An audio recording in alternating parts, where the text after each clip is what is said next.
Hey everybody, I'm Zach. And I'm Jesse. And you're watching Tesla Time News. Episode 78. Here on Now You Know.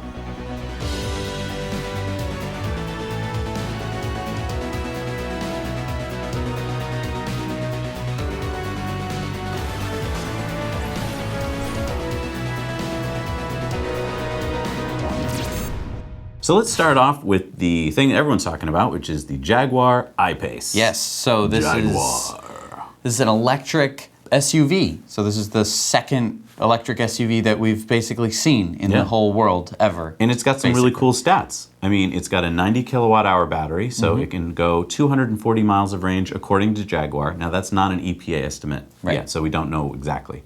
And we don't know what the real world range will be. Right, but that's still above 200 miles, so that's really cool. It has two electric motors that go 0 to 60 in 4.5 seconds, so that's right on Model X standards there. Another thing it has is 100 kilowatts of DC fast charging. So if you can find a 100 kilowatt charging station, you can charge there. Now, I just want to bring up this point. I have a Leaf, and I try to go to as many charging stations as I can, and I have not found a 100 kilowatt charging station. Oh, what do you usually find? I usually find 50 kilowatts. Okay. So with 100 kilowatts of charging, they say that they should be able to achieve a 0 to 80% battery charging in around 40 minutes. Wow. Now, I just want them to just show me where the 100 kilowatt DC chargers are. Just give me a map, because I want to see what it looks like. Because when I look at any sort of charging infrastructure, whether it's just a 6 kilowatt regular J1772 adapter, CHAdeMOs, and CC fast charging, or supercharger network, I want to see how expanded it is. I want to see how, if I buy this car, how am I going to be able to drive it?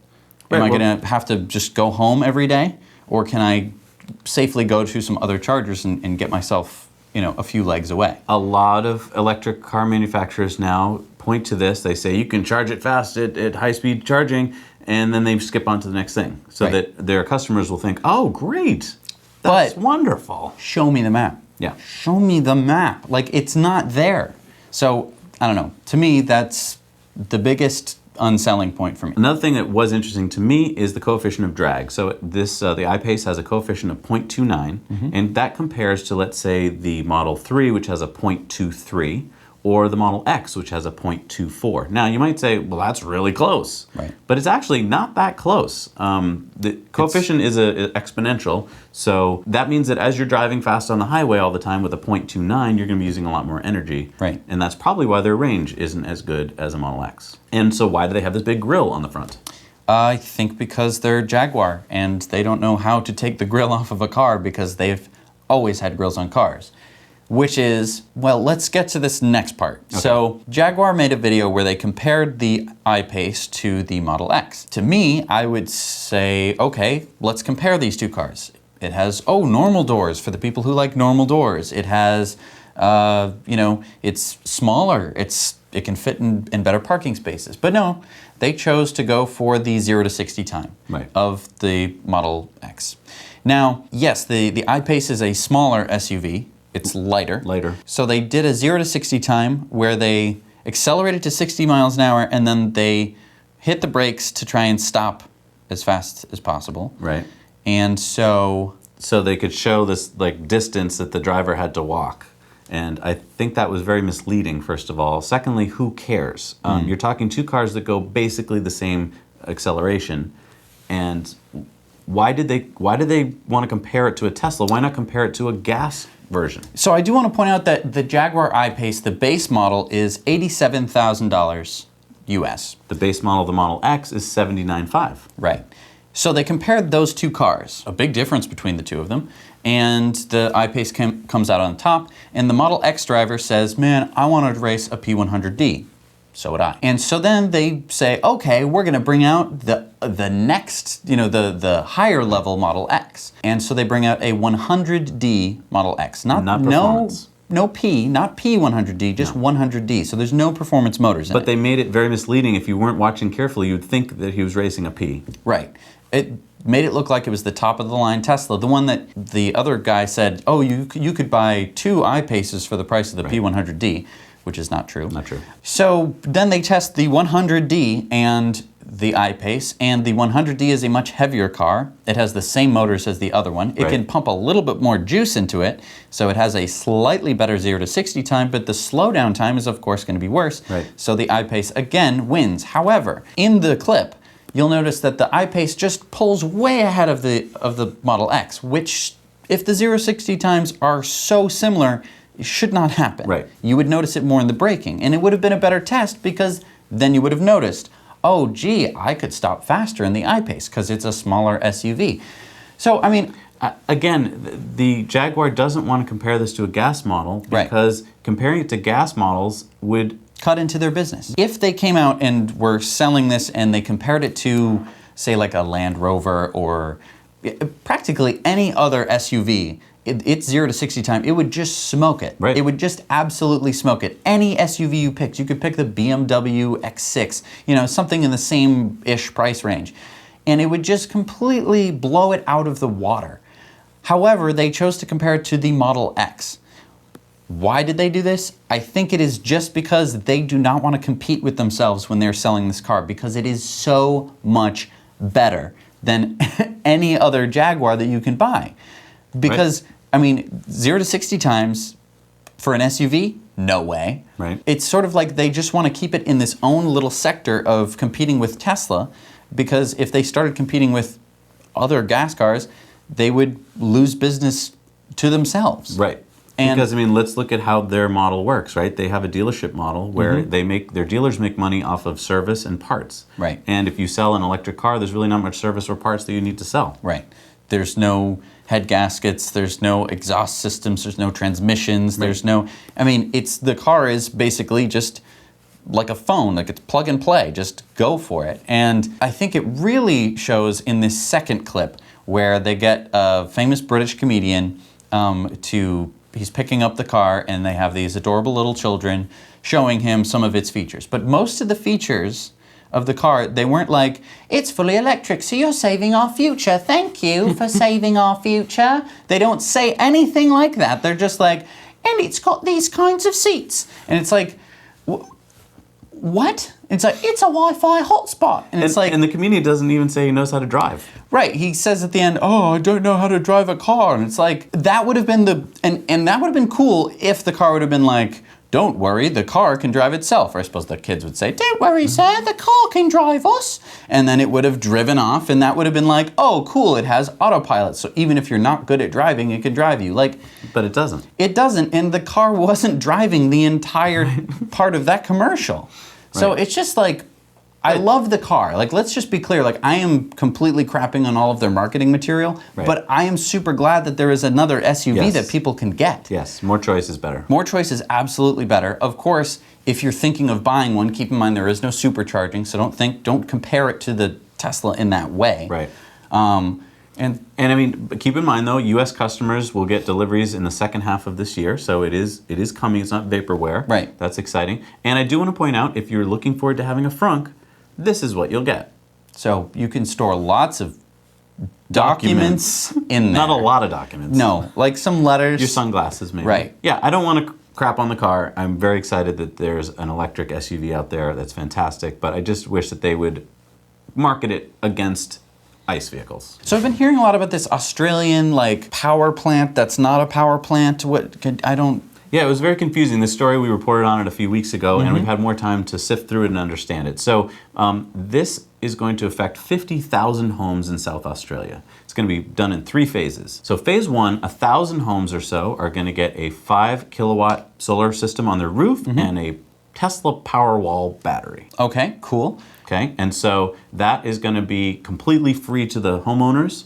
Then phase 2, about 25,000 more homes are going to get same thing, solar and batteries, and then that's going to take about 2.5 years. And then phase 3, another 25,000 homes are going to get solar and batteries. So when they're all done, about 20% of South Australia's electricity needs are going to be taken care of by this basically power generation made up of homes.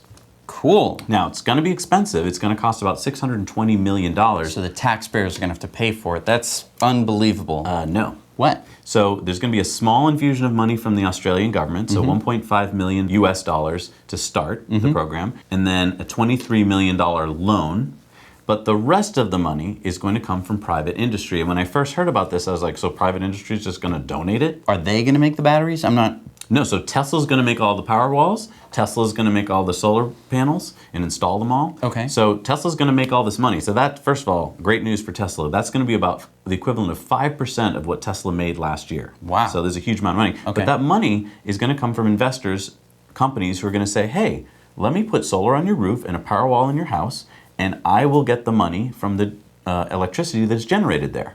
Oh, so it's sort of just like a power purchase agreement, a PPA Right. that you would do for your own house. Right. Except that you're doing it for somebody else's house, and then they pay you for the electricity. Right, so you pay no upfront costs if you're the homeowner, unless you want to. People will have the option of buying the system themselves if they want to, but if you don't want to, it's completely free to the homeowner, and then these businesses will invest to put the solar and the batteries in. And now, right now, Australians are paying an average of 31 cents a kilowatt hour for electricity. Wow. It's a very expensive electricity market. One of the reasons why it's working so well in Australia is because electricity is so expensive.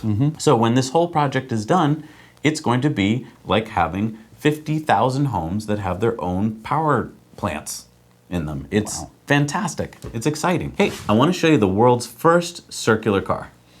So it looks like a UFO, or maybe it's like one of those wheels that you get in. No, here it is right here. That's not circular. I'm sorry, I took geometry in high school. That is not a circle. Well, you're thinking of the wrong circle. Oh, okay. So every year for the past few years, the Ecomotive team at Eindhoven University of Technology in the Netherlands has built an electric concept car of the future. This year's project is called Noah. If you remember, last year they did the Lena. Right. So Earth Overshoot Day, have you ever heard of that? No. That was August 2nd last year. That's what is calculated to be the day when humanity's demand for ecological resources and services in a given year exceeds what Earth can generate in that year. So it's like going over budget. Exactly. So it's like we went over budget on August 2nd. So we have like 4 months, That we're 5 months in of, debt. of Debt to our Earth planet. debt. Right. Earth debt. That's a new word. So this Noah, which weighs 350 kilograms or 770 pounds, is more than 90% renewable materials. Wow. It can go 100 kilometers an hour, and it offers a total range per charge of 240 kilometers. So it's pretty decent. Yeah, like 150 miles. That's nice. For a city car, yeah. The motors will get their power from these 6 modular batteries that can be hot swapped if you want to recharge quickly. It's 97% efficient during acceleration. Wow. There are NFC sensors in the doors, which means that you can unlock it using smart devices. It has built-in Wi-Fi. And get this, it's made of sugarcane PLA, so a sugar plastic. So that means that it's completely biocomposite sandwich and it's fully recyclable. If you're interested and you live in Europe, you'll be able to check this car out. It's going to have a European city tour in June and July. So the reason that we're interested in this kind of vehicle is because it's sort of what the future could be. So of course it's not a production vehicle, you can't go out and buy one, but it is a very good concept or example of what cars could be in the future. All right, it's time for Model 3 news. An all-wheel drive, that means 2 motors, Yeah. Model 3 was spotted by our friend Ryan McCaffrey of Ride the Lightning podcast in San Francisco. Wow, that's awesome. See this red car here? Now, how can you tell that it's, how did he tell that it's got 2 motors? So here's what you do. You get a really strong jack, and you get an impact wrench. So what you're going to do is you're going to jack up the front of the car, and then you're going to take the impact wrench. You're going to take off about all the bolts you see, and then you should if you take off enough stuff, you should be able to see a motor in the front. Did you not read the story? You don't need to do any of that. Oh. You just look at the VIN number, and the 8th digit tells you the type of motor. So in this case, if the 8th digit tells you that it's a 2 or a 4, then you've got a dual motor. Interesting. And that's what it's got. Yeah, so isn't that cool? This was spotted by Ryan, and now we know they're in the wild. So next time you're walking down the street, people out there, and you see a Model 3, take a quick look at the VIN on the dash, and maybe you'll have spotted a dual motor yourself. Yeah, and I mean, maybe if you see like a 6 or a C on there in that 8th digit, maybe it's like, it's got like 3 motors in it. Maybe. All right, so also in Model 3 news, apparently the secret special surprise. What's secret special surprise? So for first day Model 3 reservation holders, we were sort of promised like this secret special surprise. Yeah, what's it going to be? Apparently it's going to be a miniature version of the Model 3, like a Matchbox car, somewhere between like a Matchbox car and like one of those nice, 1/8 sized I hope scale it's not models. a little one. I mean, that's it? Well, I mean, like this one's for the Roadster. I hope it's not. I hope that's not it. Yeah, I mean, Right now, the sources that we're getting are just sort of from Tesla employees, from and other news maybe sources. they're floating this idea. It could be that they're floating this idea. I would say that it's pretty lame. Yeah, I mean, Let's be real. Yeah. Give me like a sticker or something. Put on my car. Sticker? Well, No, the reason for that is, you know, color. I would color like- would be nice. I would like a color. Yeah. So I mean, I think the only other possibilities of things that they could do would be either color, like a Color, signature. special color, You know, you reserved it early, although there'd be practically 500,000 of those colors. A badge. A badge would be cool. Free supercharging would be cool. I mean, I'll take a Model 3. Model 3. Yeah, I'll take it. All right, what is this video, Jesse? I know how much you hate vertically shot videos, so why are we even including this?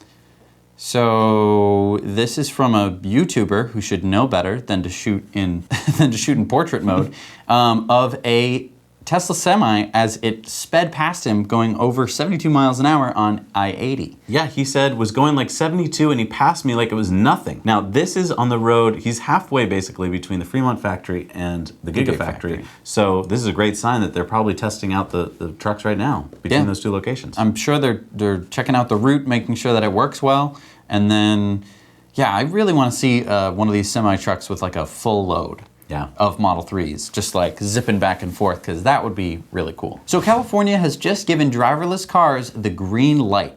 So permits are now going to be issued on April 2nd. Why not April 1st? Because April 1st is April Fool's Day. And so if you unveil anything on April 1st, it's going to be taken as a joke. We've wasted a whole day. There's a whole day that you can't do anything on. Yeah, I mean, anytime anyone says anything surprising on April 1st, you know that it's not true. Everyone knows that it's not true, which does suck, because if you were like, oh, and especially because it's like on Easter this year, so it's like, oh, we'll unveil it on Easter, and it's like, boss, it's April 1st, and he's like, crap. So, but I mean, this is exciting because there's 50 companies that are testing nearly 300 autonomous vehicles that are licensed with the DMV, and it's now going to be all legal. I'm so excited. So the Hyundai Kona has hit Europe. So the Kona is basically a copy-pasted version of the Chevy Bolt. Yep. However, they actually opted to put a bigger battery in it, which gives it a much bigger range. So usually the Bolt or the base model of the Kona would have a 39 kilowatt hour battery. However, if you want to, you can get the bigger battery pack with 64 kilowatt hours, which gives it about 291 miles of range. Yeah. Which is pretty darn good. That's pretty exciting for Europeans that you now have another choice in long-range battery electric vehicle. Yeah, and it's good to have competition. It's going to drive price down. Yeah. So remember, Jesse, last year in January, Tesla announced that the Gigafactory 1, which is in Sparks, is going to have all-electric factory with no fossil fuels, natural gas or petroleum. It's going to have 100% sustainable energy that's going to use a 70-megawatt solar rooftop array. Right. And if you've been looking at the Gigafactory since it started construction, it hasn't had any solar panels on the roof. And that's kind of been bumming me out, because whenever I want to show it to people, I have to be like, and they're going to put solar panels on it. And then they're like, but where are the solar panels? So the good news is that we have seen from satellite imagery, which is super cool, that they are actually beginning to put solar panels on top of the roof. Yeah, this is really exciting. I mean, this building is 1.9 million square feet in footprint, and it's only 30% built. Right. So when you're looking at this gigantic, I mean, get a sense of scale. Look at that solar panel. And then look at that little truck. That is this size. Like that, Right. that solar panel is this size. And then, yeah, the little toy trucks down there. I mean, they're real trucks, but they look like toys because they're so small in comparison to this gigantic building. It's not even half built.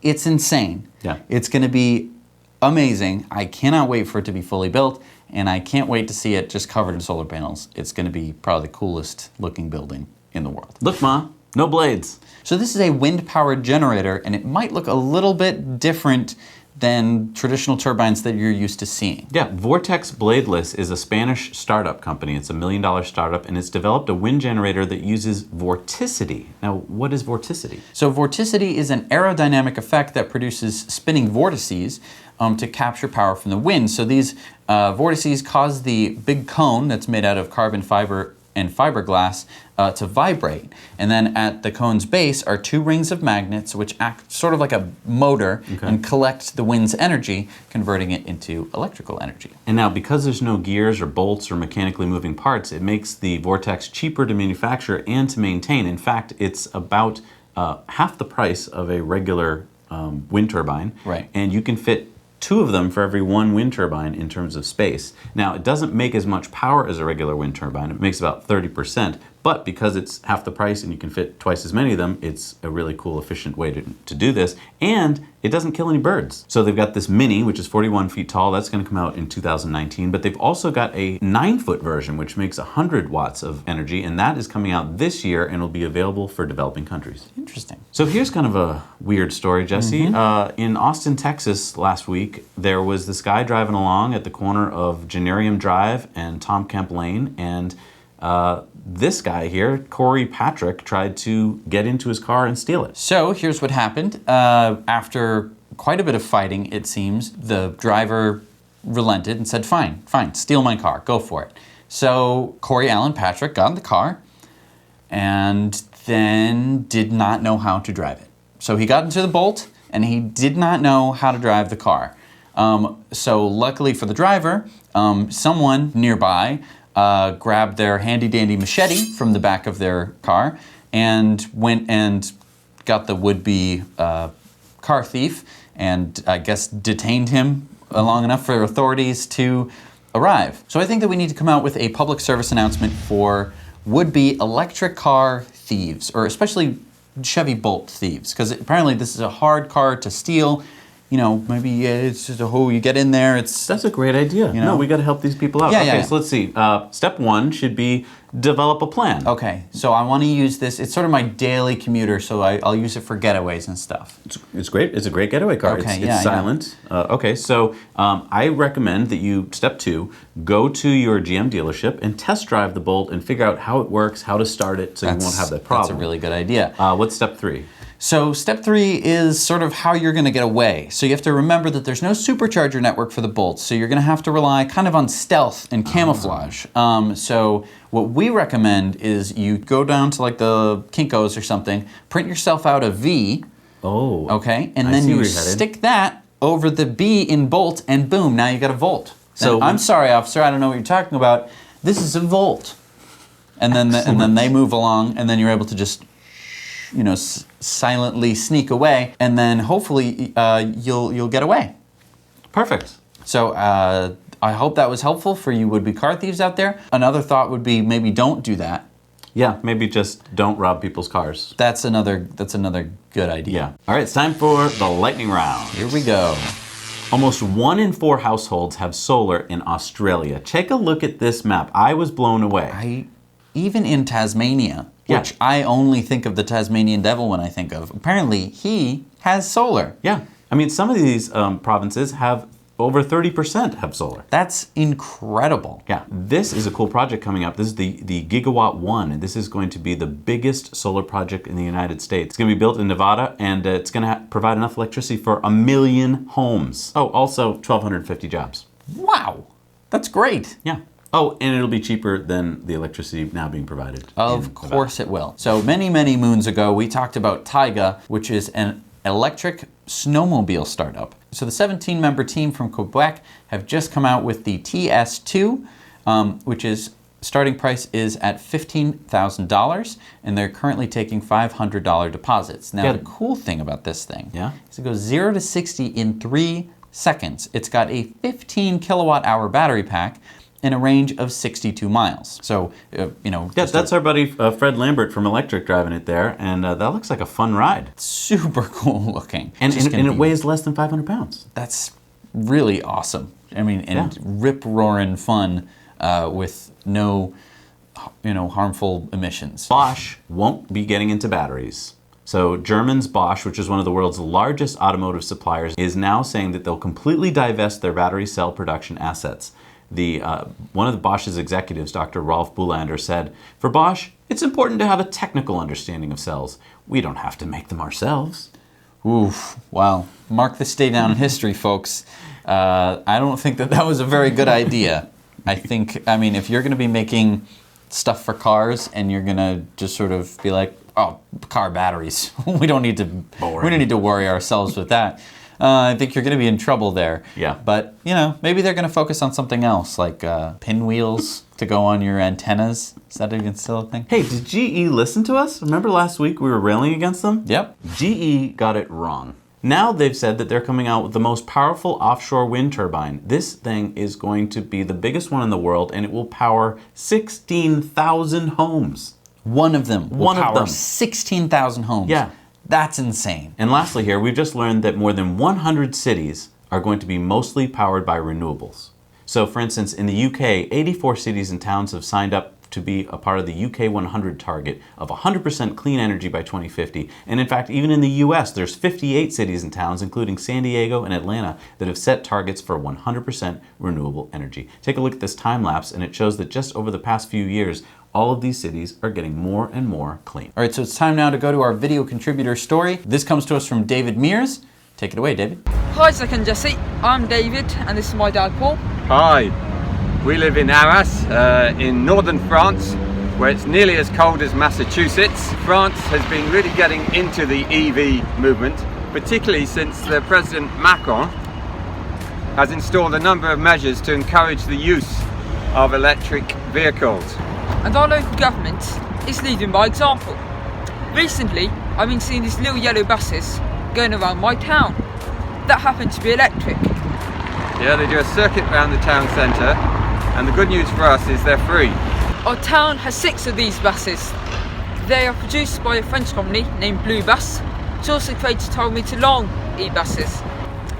The ones that our town have can each fit 22 passengers and each have a 90 kilowatt-hour lithium polymer battery pack, giving it a total of 120 kilometres of range, perfect for what our town needs. This can be charged in 8 hours.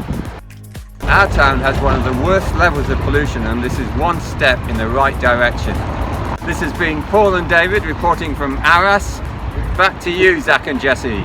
Wow, isn't that awesome? Another father-son duet. Where'd they get that idea from? I don't know. All right, it's time now for the Patreon bonus story. If you want to go check that out, you can head over to patreon.com. You can support us for as little as $1 a month.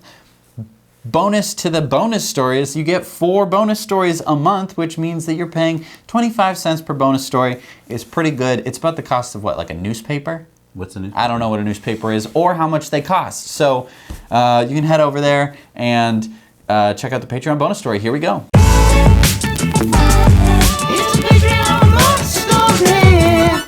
All right, we're back from our Patreon bonus story. It is time to thank our Patreons who give us $5 or more a month to help us with our channel. And this week we want to thank Azat Noor, Pohorn Chang, William Rodriguez, Ed Frenier, Sandro Ashwanden, Jonathan Lane, Michael Marion, and Richard Bachman. Thank you so much, everybody. You are the best. It's time for Elon's tweet of the week. So here he is in a picture. It looks like he's, he says, deep in the hole with my boring machine. Sometimes when we touch, the honesty's too much. Yeah, so he put that in there and made him sing. Great, thanks, Elon. He's been on a tweet storm about the high cost and the long timelines of U.S. infrastructure. Now, we don't have time to get into it, but go check out his tweet storm because he has a lot of good points. Because I started saying, oh, he's wrong about this, and then the next line he completely totally proved him wrong. Yeah. It was hilarious. Wow. Should have been there. Community mail time. Community mail time. All right, here we go. So next time you get on an airplane, make sure you say hello to the captain.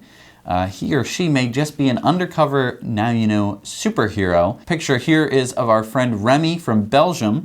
The cool thing about having this YouTube channel is that we get to meet a lot of pilots because they'll sort of fly into near us, and Yeah, then how we're cool able is that? to. They will fly around the world to come meet us and talk about Tesla and stuff. Yeah, So cool. It's very fun. This is our friend Kristen, who attended the New York Tesla event. This is where we were talking to you last week about the petition you can sign to get Tesla to build out more stores in New York. Lots of cool pictures here of people gathered together to check out the new Model 3 and to talk about what they can do to make a difference in New York. And this is our friend Robert in Las Vegas who spotted these Model 3s on their way to some very lucky customers. Nice. Keep those photos coming. Absolutely. Let's look at some of our Patreon viewer comments. So this week we asked what we should do once we get the Semi, what we should build, what kind of trailers we should get. We've got a lot of great comments. We have a lot of great comments. I just want to bring up two. So Eric Tim said a trailer to pick up ICE cars and bring them to a dump. That is Awesome. very fun. And our second one is from Enox, and he says, a Now You Know mobile newsroom where you can open the side like a Google stage truck and record at random locations. I love that idea. Yeah. Can you imagine that? Driving would be- around and just being like, here comes the Now You Know crew. Yeah, I think we could give like 2 days notice of when we're about to record, something. I don't think we could do the news in front of people because we mess up way too much. People will be like, They'd wow, be onto us. what am I watching? I think, yeah, that's super cool. If you want to, you can sign up on our Patreon. We have 2 different perk levels, poll and post. So you can vote on some of our polls and comment on some of our posts. Yeah, you can even help us come up with like what our next episodes are going to be. So go check those out over on Patreon. You can support us and help us be part of the channel. All right, it's time for superchargers. We've got a lot of new cool ones going up online, but first let's show what some people have sent in their reviews this week. Don't forget, you can go to our website where we show all the destination chargers and the superchargers in the world, and we're one of the only places, I think the only place in the world, with video reviews. Yes, so definitely go check that out. It's a lot of fun. Hi, Zach and Jesse. This is a supercharger in Bratislava, Slovakia, Eastern Europe. So it's a 6-stall for Tesla supercharger. It's located in an Outback shopping center where is everything from eat to groceries and so on. Hi. Hey, Zach and Jesse, I'm reporting to you from the Seabrook, New Hampshire supercharger. It's right off exit 1, right before the toll as you come into New Hampshire from Massachusetts. And I'm going to give it 9 out of 10 stars. I'm only taking 1 star away for the fact that there's no trash can, but it's a pretty convenient location. It's got a shopping center behind me, Walmart, Panera Bread, lots of choices, haircut, etc. And it's pretty convenient. I've been very happy here. Have a good one. Hey, Zach and Jesse. This is Jim in Midland, Texas, at the new 8-stall charging station from Tesla, right next to the truck stop, Love Truck Stop, with 4 restaurants, fast food restaurants in it, next to a hotel. The best feature of this location is easy on and off to I-20. We're located between Dallas and El Paso, which is 600 miles, so Tesla's been putting charging stations along that route. Hey guys, at Now You Know, want to show you guys about a destination charger here in Naperville, Illinois. This is by the Embassy Suites, which is just behind me here. And actually at this location, there's quite a bit going on. There is 6 destination chargers from Tesla. And then there actually are 2 additional chargers, but are for any other car. So any other car can do that, and obviously Tesla can do that as well. But one thing I don't know is, can you just simply come here to charge without actually sleeping here at the Embassy Suites? So I'm gonna go and talk to them right now. So I'm inside, and they said that anyone can pull up and have a drink or do whatever they want to do and be able to take advantage. So that's a plus. Awesome. I love seeing supercharger reviews. You know that. Don't forget to shoot them for us and go over to our website and upload them. It's instantaneous and you get to see them right away. Yep. How gratifying. But this week, going online, new ones are the 10-stall in Muskegon, Michigan. The 6th supercharger in Croatia is a 6-stall in Zadar, Croatia. Number 7 in Taiwan is the 8-stall in Hualien, Taiwan. 16-stall in Lake Elsinore, California. The 12-stall in Newark, Delaware. The 6-stall in Lishui New Century Grand Hotel, China. The 8-stall in Shanghai, Zhujiang Creative Park, China. A 4-stall in Chichonik, Poland, which is the 4th supercharger in Poland. Number 480 in the US is the 19-stall in Concord, California. Yeah, I said 19-stall. Weird. What's the Yeah, we can make prime 19th numbers. What's the 19th stall all about? Number 14 in South Korea, and also the 1,177th supercharger in the world, the 4-stall in Goyang, South Korea. Don't forget that if you would like to get a ride in the Tesla Roadster, you still have time to Use our referral code. Use our referral code to buy your Model S or X. And it doesn't matter if you live in Europe, Southern Canada, US, we'll take you for a spin. We're the only people doing that, so go use our referral code. We also want to give a big shout out again to Seth and Fred at Electric. We get a lot of our stories from them. They have an awesome podcast. They have a wonderful website. Link down below to them. That's so awesome. And we have a video from a long time ago, Jesse. Remember this one? Yes, so this one was talking all about fluids in cars. So There are fluids in cars? not in the ones that we own now. Not many. So anyway, you can go check that one out. It's an oldie but a goodie. Absolutely. All right, thank you so much for watching. Now you Now you know. know.